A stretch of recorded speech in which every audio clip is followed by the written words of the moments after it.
This is the County Board of Supervisors of Cochise County and the work session Tuesday, August 13th, 2024, 3 p.m.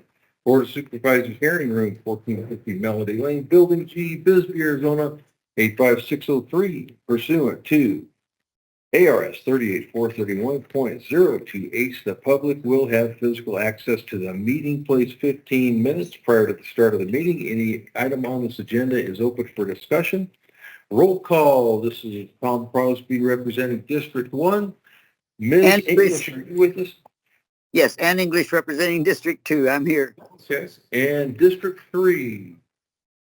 We're searching for right now. Okay, so searching for right now. We'll anticipate Ms. Judd's arrival soon here.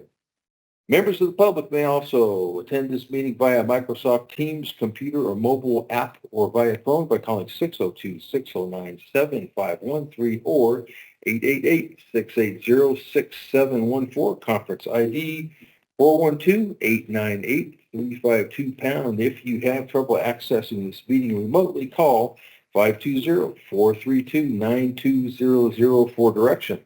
Work sessions are a time for county staff to inform and discuss agenda items with the Board of Supervisors, and public comments will not be taken.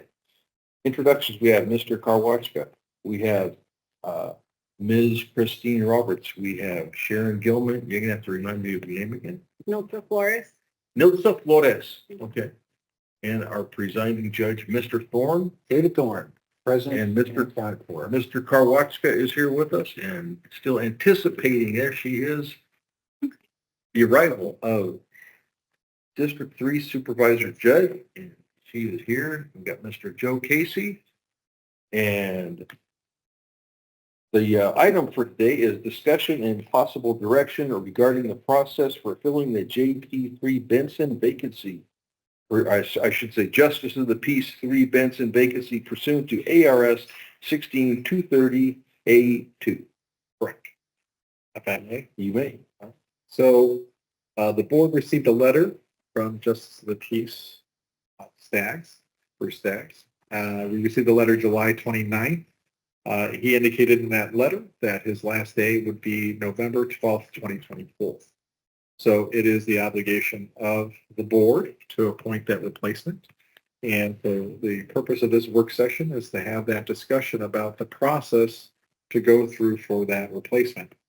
Now, I reached out to the courts. So I reached out to Nilsa Flores and the court administrator. I also reached out to the presiding judge, Judge Thorne. They do have a process already in place that we have attached through their administrative order.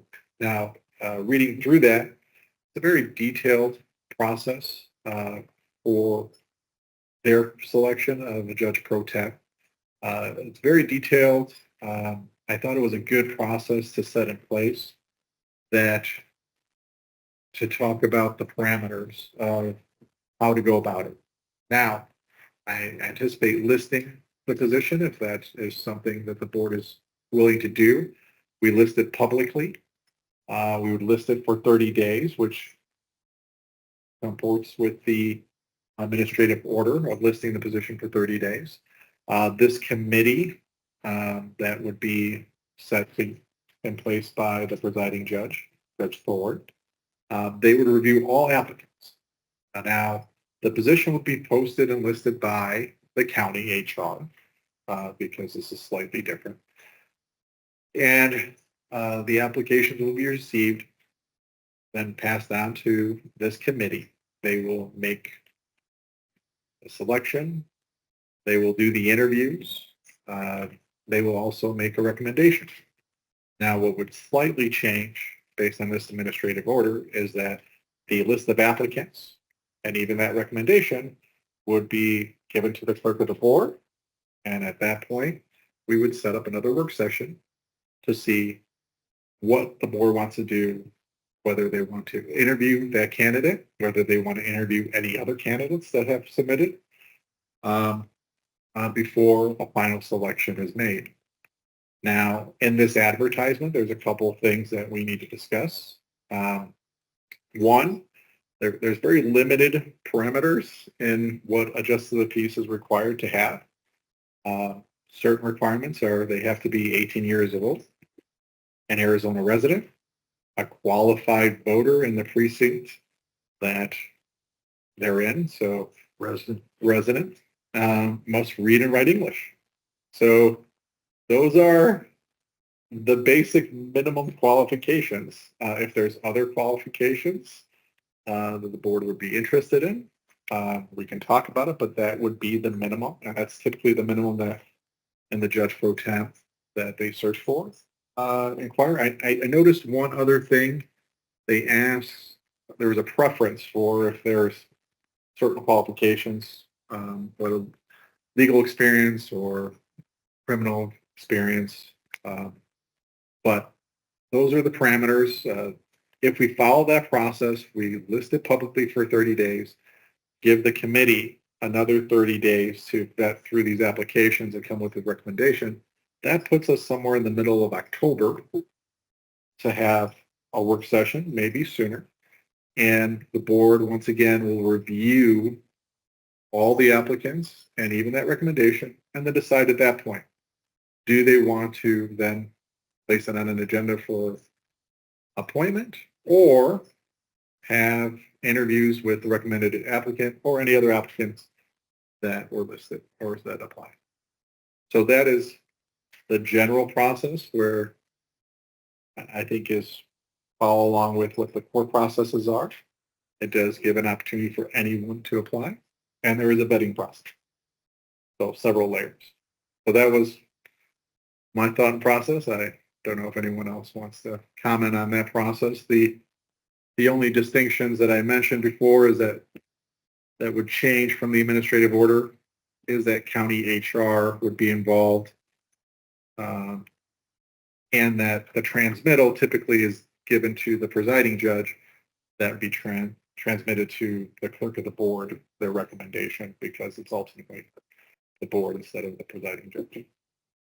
Right. Well, just a couple of things. I think first, the person has to live within the precinct, don't they? That's one of the. Yeah. And two, I just glanced at 16-230 just for a second, and they have to be the same party that Judge Staggs is. Republican. Right. Yeah. I assumed he was. He got elected to Benson, but.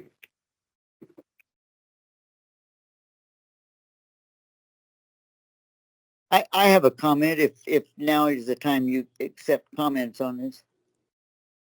Please go ahead, Madam English. I think the one big blessing that we're looking at here is that we have time in order to, so it's not pushing anything, so we can go by all the statutes that require, the time that it's posted. And I think that it's something that I only became aware of is the fact that they already have a process in place in the judicial, and certainly this is a judicial position. So if they have a process in place, I think it would behoove us to look to them as being sort of the guidance in the selection process. Even though we have the final determination, I think that they would certainly be in a better position to do the initial interviews and to make recommendations. So I'm glad they have that process in place, and I'm hoping that the board will allow them to certainly be a big part of this process. That's my comment. Thank you, Madam English. And if I may, so as presiding judge Thorne mentioned, I think there might not be all discussions about every statute, but we apply with every statute that is in this process that we don't have a discussion or we have not commented on. So we would follow those procedures and I vote against those. Great. So any other comments about the process, the procedure? Well, I haven't read the whole thing. I talked very briefly to Madam Robertson. I just want to make sure that it complies with Title 11, 251, paragraph 16, which is the powers of the board. So ultimately, the board will make the selection. Would you care to elaborate? Have you read the whole thing? Tell me tell me how the board ultimately chooses. Well, If you would. Supervisor Carson, Go ahead. if you would let me address that. And what I was explaining to you earlier today is that it's ARS 16-230, which is the controlling statute. It's section 230A2, which says that the board shall appoint a person. So the ultimate decision in the appointment is the board's decision. What we were lacking before is a specific process, which is not outlined by the statute. So the board would need to have come up with a process, discovering that the court system already has a process for judges and JPs pro tems. Seems like that would be a logical way to go. So, and just to clarify some of the issues, Supervisor Crosby, that you mentioned. So the committee does a vetting process. The committee makes a recommendation. However, even through that recommendation, that is not the final decision. The final decision would have to come before the board. The board would have to have a discussion and actually vote on that appointment. So that's how ultimately the board makes the final decision. Now, the vetting process and the getting the applications, having the discussion, has been mentioned, the courts have administrative order that sets out a pretty detailed committee that does the review and how they vote and how they move the process forward. So that's what the discussion is today, the process, not a selection. So ultimately, it has to, by statute, come before the board. The board has to vote and make a determination. So this is just the vetting process. And even if they were to select someone, I think I remember you saying that we do get to look over all of the applicants, and we might even select someone different for some reason, where we could interview that person again, we could interview someone else. Right. So after this vetting process is done, the board, all the board members would get all the applicants, including the recommended person, and we'd have a work session to see if the board is satisfied with the process as is, and we can move it on to a regular board meeting for a vote, or the board might say, you know what, we're interested in interviewing other applicants, including the recommended applicant, before we make a vote, and then we set that up. So this is simply a process that ultimately the board has another chance to interview different applicants, but from the same place. Did they get a copy of the administrative order? It is attached to the. Oh, yeah, you guys have it? Okay, so that's the process we do. There's a committee, you get together, look at the resumes, I suppose, interview people, see if we like them, and then we tell you guys who we like, and then you guys pick who you like. If they're the same thing, great. If they're Supervisor Judge, if you recall, it's not that different than the process we went through when we were selecting the county administrator. Well, Yeah. and that's what I was just going to say. It's not an unusual process. It's if we sat down to decide what we were going to do to make that selection, it would probably be very similar to what was on their order. Right. So I think it's fine. So that's why, like I said, reaching out to the court side, they have a system in place and a process in place that we have with minor, like I said, minor tweaks, because ultimately the decisions with the board, not with the presiding judge. But right, but if the committee makes a recommendation and you guys vote for them and they turn out to be a total disaster, then you could blame us for picking a recommendation. right. We did do that. You pick them yourself, well, then I suppose that's on you. Yeah. So I didn't know if there's any other input about maybe some of the minimal qualifications that I mentioned. I'm and the amount of familiar with those posting. minimum qualifications. They come up sometimes. Yeah, the length of time and posting, 30 days. This is way out there. I believe you said Mr. Staggs can depart November 24th. Is that correct? Actually, it's November 12th. Okay. And so he will depart on that day. That's why we're taking this process now, so that. Yeah, just about 90 days before he goes. Right. Yeah, but I mean, practically speaking, we need to get this, we need to figure out who the person's going to be by the end of right away. October, because, you know, you can't take it from me. It's very difficult just to walk into a courtroom and start and act like you know what you're doing. So Judge Staggs has been there a long time, and every justice court has a little different procedures. We're working on getting everybody doing the same thing, but so there's, a culture in the particular courtroom that he's used to, whether it's, the way you communicate with the jail to do initial appearances or, court security protocols. Every judge is a little bit different. So this person's going to need, at least several weeks of basically shadowing Judge Staggs to get the flow, kind of get introduction to the staff and get the staff used to how they want to interact with them and like that. So it's not like we can wait until, November 10th and then just plug them in. It just doesn't work like that. And most importantly, too, for continuity for the court operations, the cases to be heard. If the position's not filled by that time, then that will cause a hardship for the court and then other judges that may have to fill in to cover. So take all the time you want, but we need to get it done fast. No, I don't think we should take time. I think we should direct. Madam English, what do you say? I think we need to stay with the criteria that someone would have to meet if they were going to run for this position. Even though you might think that, well, it would be nice if they were, it would be nice if, no, if they were going to run for this position, we have to, I think we have to go with that criteria. That's what has to be advertised. And I think that it's again, I think it's a blessing that the court has already put together a process that we can hook into of the first vetting process, and so that needs to be, I guess, identified in writing so that as soon as possible we can start that process, because time is of the essence.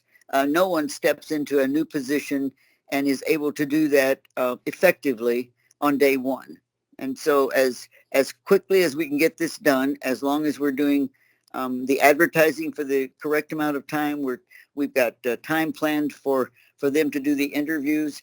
And again, if they don't get the interviews done in a certain length of time, then we could take over at that point. But right now it looks as though the process that they've designed, the advertising that we're talking about, I think we need to put that in writing and then move forward. Thank you, Madam English.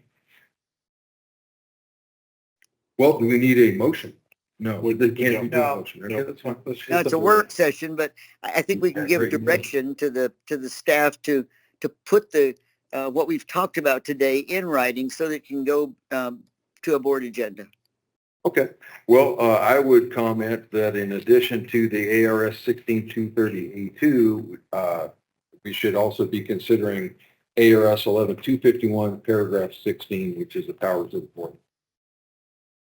I don't know how that would change anything. So could we Well, I have? hope it doesn't change anything, but that's our bailiwick. Thanks for the comment. I would just say, if those are I think you can say the minimum qualifications are whatever the statute says, 18 years old and can read and speak English and live in the precinct. But, and you guys do this more than I do, but it seems like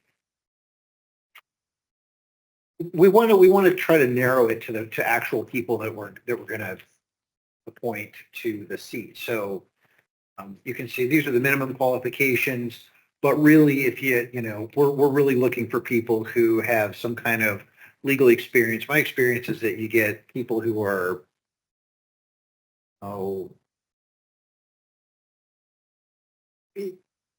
well, you get people that aren't really serious candidates sometimes, and then there's people that are like, retired DPS officer or somebody who's retired law enforcement that kind of have some familiarity because it's, mostly traffic cases and the criminal cases they're all misdemeanors and whatnot. So you have to have some kind of basis of knowledge instead of just, I used to have a trucking company and I always thought it'd be fun to be a judge. So now I want to be a judge.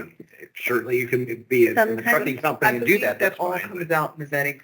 Yeah. You have your minimum qualifications that people can apply, and that's why the committee is there to vet to Right. see who is the best qualified. candidates to do that. And some people will have more experience in other areas than others will, that would be a better fit for it. But you list the minimum qualifications in the statutes, you vet for everything else.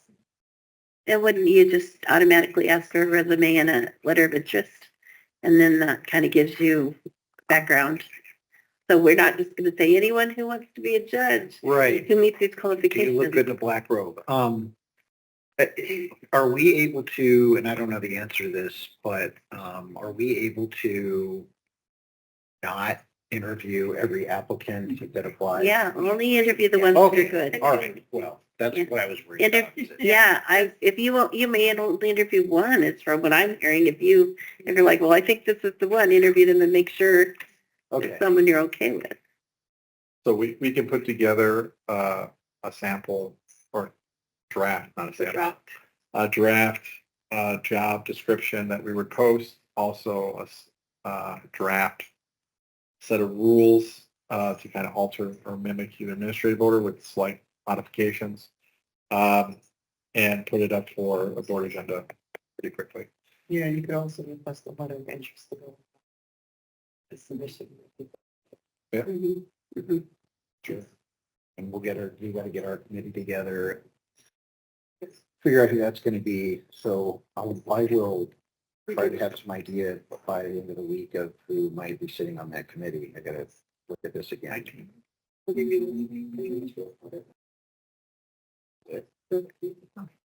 Oh, there's another meeting. The 19th. Committee. Mhm. 19th would be good. Oh, for the next meeting? Yeah, when The 26th. no, we 19th. we have a session meeting set the, That's right. afterwards in the meeting. Monday. Just the name of the meeting. Schedule a special meeting. The schedule. Yeah. Okay. So I think time is of the essence to give as much. Can we, if the board is okay to move forward on this and have a review of that for a vote, we'll set another special meeting probably within the next week Right on the same days. Yeah. on the 19th. Since we're here anyway. Yeah. Well, if it's a special meeting, that means we will be voting to Right. approve it For the process for the process. and the posting. Okay. But not the appointment. This is just the process. Okay, is there further comment or questions? No, just to appreciate the court stepping forward. They're always appointing and looking for people to work in the court system. So that's a good thing for us that they've got a process in place. So thank them for offering to work with us. Happy to oblige. Thank you, Madam English. Hearing no further comments or questions, this is the end of the Board of Supervisors meeting about filling the Justice of the Peace District 3 Benson vacancy. This will be up. And the next meeting is at 3:30 in the executive conference room for a special board meeting adjourned.